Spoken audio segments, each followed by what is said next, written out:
என்னுடைய என்னுடைய மனைவியினுடைய தந்தையார் அவர் அவர் அப்படியே அமைதியாக ஈவினிங் வந்து அப்படியே மெதுவாக குடிக்க ஆரம்பிச்சு கத்த ஆரம்பிப்பார். அப்படியே அப்புறம் தூங்கிடுவார்.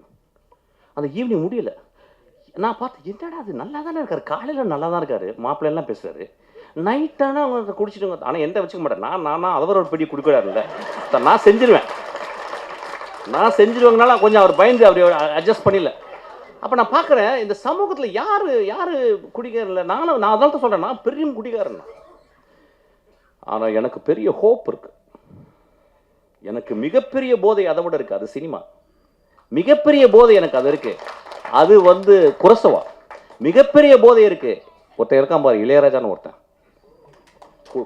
குடிச்சிட்டு அதுதான் சைட் டிஷ். எனக்குலாம் போட்டு சைட் டிஷ் அதான். மனிதர்களை அதிகமாக குடிகாரன் ஆக்குனதும் அவர் தானே வச்சுங்களேன். ஏன்னா இனிஷியேஷன் அங்கே தான் நடக்கும் ஆக்சுவலி.